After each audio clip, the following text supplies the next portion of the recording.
Алла сактасын, эгерде Кыргызстанда 7,5 балл жер титирөө болсо көптөгөн үйлөр урап түшүшү мүмкүн. Тайванда 8 балга жеткен жер титирөө болуп, көптөгөн үйлөрдүн урап түшкөнүн көрүүгө болот. Каза болгондор бар.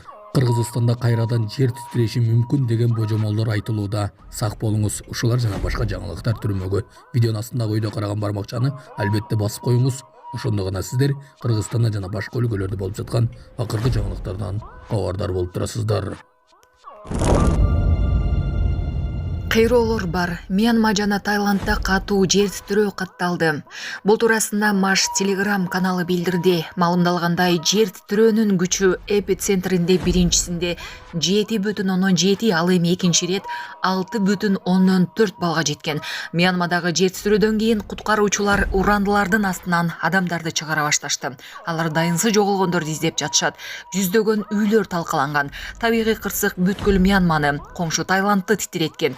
Ири масштабтагы кыйроолор Мандалай жана Пегу шаарларында катталган. АКШнын геологиялык кызматынын маалыматы боюнча, жер титирөө Сагаинг шаарынан 12 чакырым алыстыкта болгон. Ал коңшу өлкөлөр Бангладеш, Индия, Таиланд, Лаос жана Кытайда да сезилген. Ал эми Таиланддын борбору Бангкок шаарында да күчү Рихтер шкаласы боюнча 5,7 балга жеткен жер силкинүү болгон. Көп кабаттуу үйлөрдүн үстүндөгү бассейндер чайып ала төгүлүп, жаңы курулуштар урап түштү.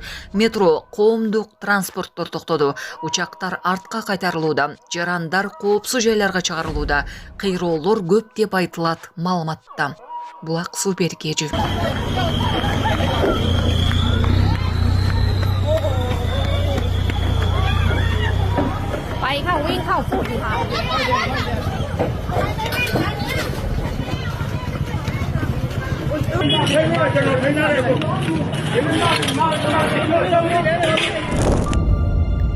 Өлкөдө ороз айт намазы мечиттерде окулмай болду. Быйыл ороз айт намазы өлкө аймагында мечиттерде окулат. Бул тууралуу муфтияттан бүгүн 28 мартта билдиришти. Айт намазынын программасы саат 6:15, 7:25 баяндар, саат 7:30 орозо айт намазы. Белгилей кетсек, Кыргызстанда ороз айт майрамы 30 мартта белгиленет. Ороз айы 1 мартта башталган болчу.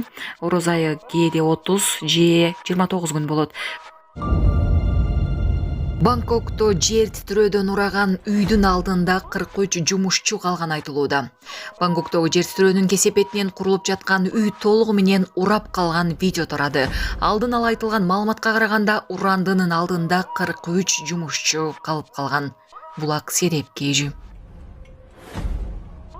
Бул жерден кетпейм, турмушка чыгам деп өзү келген кыз. Социалдык тармактарда бир кыздын видеосу кызуу талкуу жаратты. Анда кыздын жеңеси аны алып кетүүгө келгенде, ал кетүүдөн баш тартып, сүйгөнүн тапканын айтып жатканын көрүүгө болот.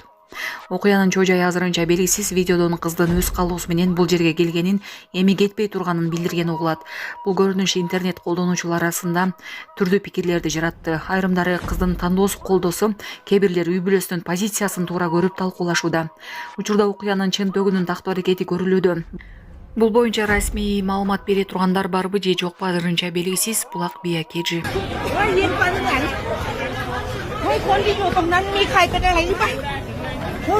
มีใครเป็นอะไรบ้างไม่รู้ตึกลง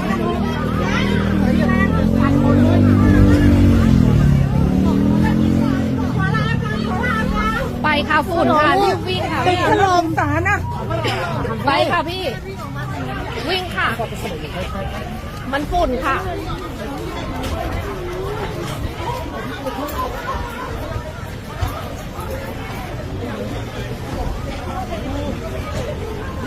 Москва шаарында жашап жана эмгектенесизби? Медициналык кызматтар керек, бирок алар сизге кымбат жана сапатсыз сезилет. Умбем клиникалар тармагы сиздерге өз кызматтарын сунуштайт. Бүгүнкү күндүн талабына жооп берген заманбап жабдыктар менен кесипкөй дарыгерлер сиздерди күтөт. Бизде сиз стоматолог, тиш дарылоонун бардык түрлөрү, уролог, невролог, лор, терапевт, хирург, окулист, педиатр, УЗИ жана башка дарыгерлердин кеңешин алып дарылануу мүмкүнчүлүгү бар. Умбем клиникалар тармагы бул жогорку сапаттагы медициналык жабдыктар менен камсыз болгон профессионал дарыгерлер. Сиздердин ыңгайлуулук үчүн Умбем клиникаларынын Москва шаары боюнча 3 медициналык борбору иштейт.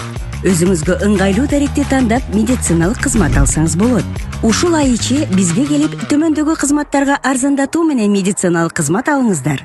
Ден соолугуңузга кам көрүүнү эртеңкиге калтырбаңыз. Умбем клиник Москва. Пикачу Туркиядагы наразычылык акциясында милициядан качып бараткан видеосу тарады. Туркиядагы наразычылык акцияларында милициядан качып бараткан адам покемон костюмун кийип алган. Жума күнү Анталия шаарында тартылган видео кадрлар социалдык тармактарга тез тарап кеткен.